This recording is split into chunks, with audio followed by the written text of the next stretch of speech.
So I just wanted to talk to you guys a little bit about me and the reason why I kind of packed up my whole life, drove 30 hours, and traveled about 1,700 miles away from my home here to Florida. Because you guys obviously saw my travel blog that I did on Instagram. So, for those of you who don't know me in person or know really much about me in general, for the past 2 years, I have worked for a juvenile diversion program where I have two basic jobs. One of them is I am a nationally certified youth mental health first aid instructor. So, with that, I travel across the state and I teach adults about how to recognize the signs and symptoms of a youth in mental health crisis and how to handle that situation. But the bigger part of my job is I do one-on-one intervention client work and prevention work with first-time offenders. And I'm also a school liaison because I work under a grant. So what this grant has been over the past year or so, I have been taking our program and kind of developing it, getting connected with schools throughout the county, and bringing our in-office work to the schools themselves. So the kids who have a harder time getting to office, can't make it, are getting in trouble at school, they can still receive our services, but by us coming to them. So the school liaison piece is me going to the school and working with those kids. On top of this, I've also been a full-time student in my master's program for industrial organizational psychology. That's a mouthful, I know. I love school. School is a huge passion of mine. If you knew me in high school, you would not think that because I absolutely hated it. I was there for the sports and the social life. That was it. College is totally my thing. I have an associate's in human services, a bachelor's in social work, and I'm now entering into my last term in my master's. Psychology is 100% my passion. I love people. I love understanding them. I love helping them. I'm actually really excited to finally have my degree so I can move on to my next career or my actual career and what I kind of want to do maybe for the rest of my life. So work in itself has been really stressful lately. It's been a really toxic environment and there's a lot of stuff that's been going on. I think they're trying to close down our program. We're all actually pretty sure that that's what they're trying to do. But the past few weeks in general have just been really stressful. Between work and school, doing both is a lot. That's not something that I've really deeply acknowledged, but over the past few weeks, it kind of started to hit me that that's a lot to do, being full-time in both while trying to balance just being a normal person where you allocate time to your friends, family, relationships, and trying to take care of yourself. That's a lot to try and balance. And when you throw in the fact that you struggle with any type of mental illness, for me, it's disordered eating behaviors and patterns and a really unhealthy relationship with exercising. For a while, I had gotten a really good hold on my behaviors. I stopped engaging in disordered eating behaviors that were really harmful, to my actual health and nutrition and body. I'd gotten really good about taking care of, resting and recovering and not pushing too much with exercising and trying to find a more balance. But when I get stressed out, I go through these waves where I'll suddenly, I'll be feeling fine. I'll feel like I have control. I'm managing everything really well. But then the next day it can be the exact opposite and I suddenly feel like I'm falling apart. And it's not hard for me to be triggered by those emotions to revert back to either disordered eating behaviors or that unhealthy relationship with exercising, because those are my crutches and they know when I'm emotionally vulnerable and they kind of pounce on that. So the past few weeks I've been going through these waves really heavily and it's been a lot to deal with. But then this past week, I found out that because of COVID, they were terminating my position at work. Because I'm a school liaison and everything that's going on in the world right now, schools aren't allowing outside agencies to come in and work with their students. So that means that I'm not allowed to go in and work with the kids in the schools. And because that is such a huge part of my position, the commissioner's office decided that it was in the agency's best interest to reallocate the funds somewhere else. They're going to pay for different programs that the schools can implement themselves, which I think is wonderful. If they can use, the grants funds to still help the schools and still provide these kids with resources, then I think that's wonderful because, I'm in this job because I love the kids. Sorry, I'm getting choked up. You get really attached to the kids that you're working with and knowing that you're kind of making a difference in their lives and helping them. And it's hard not to, connect with them and hear their stories and feel for them. But it's also a lot to deal with mentally and emotionally, both school and work, and just like the overall life balance.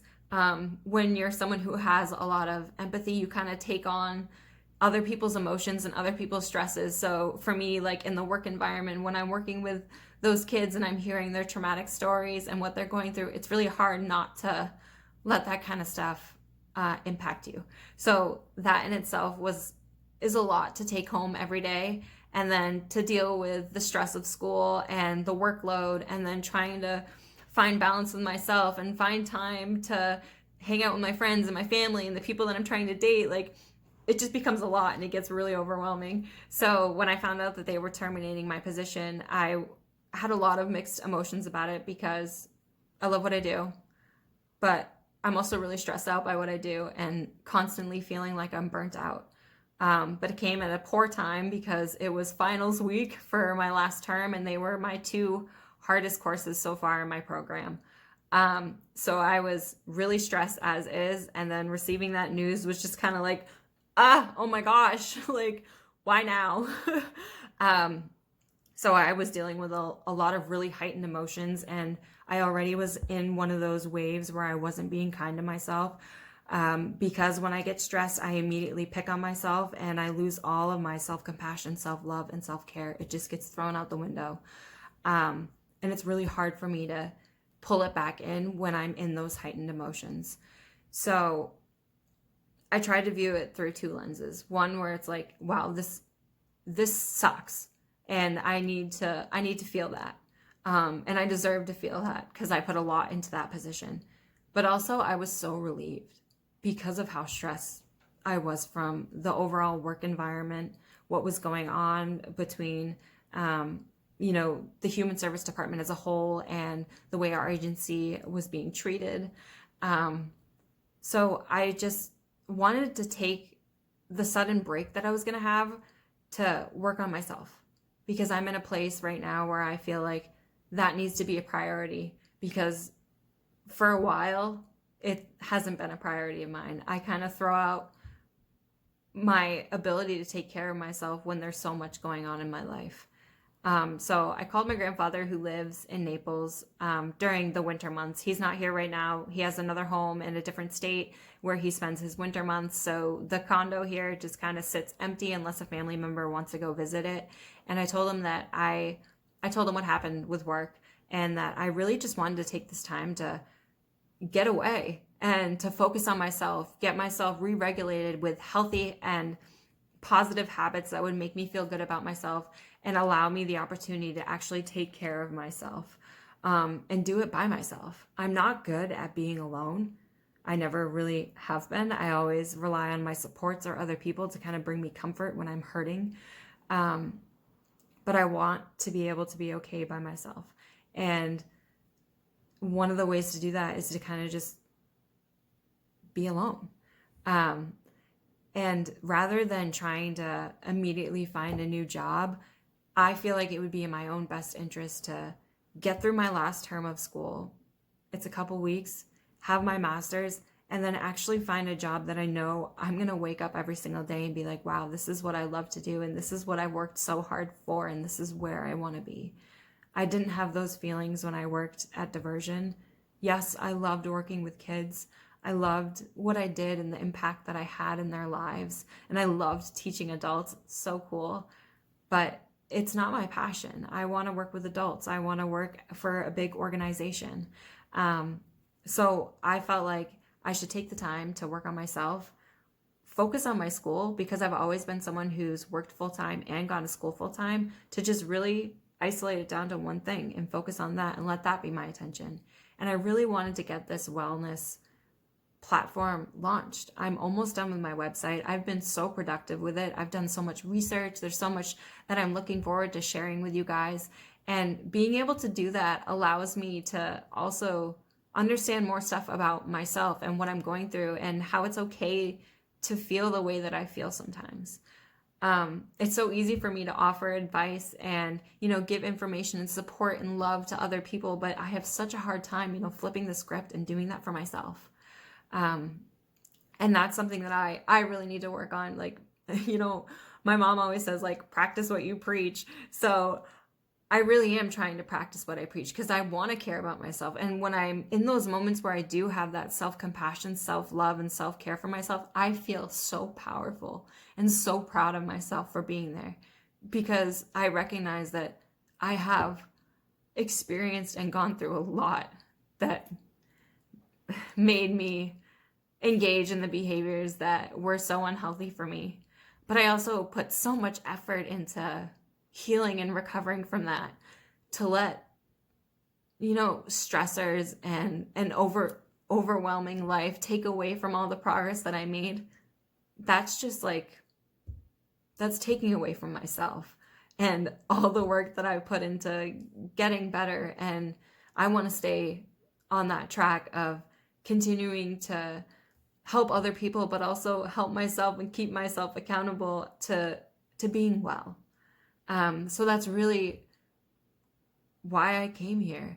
I felt like, if I'm going to focus on school and I'm going to focus on this platform, I want to do it in a place where I'm warm, where I'm happy, where I have the time and I'm kind of removed from having to engage in other responsibilities. So when he said yes, I really just packed up my car and was like, okay, bye. That doesn't mean that I'm not staying connected with my supports. I still talk to my mom every single day. She's my best friend, my biggest supporter. Like, I don't think I could get through a day without her. So I talk to her every single day. I'm still talking to my friends.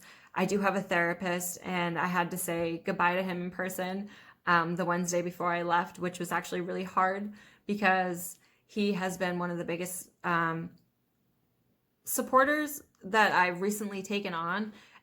With helping me understand myself and what I want for my future.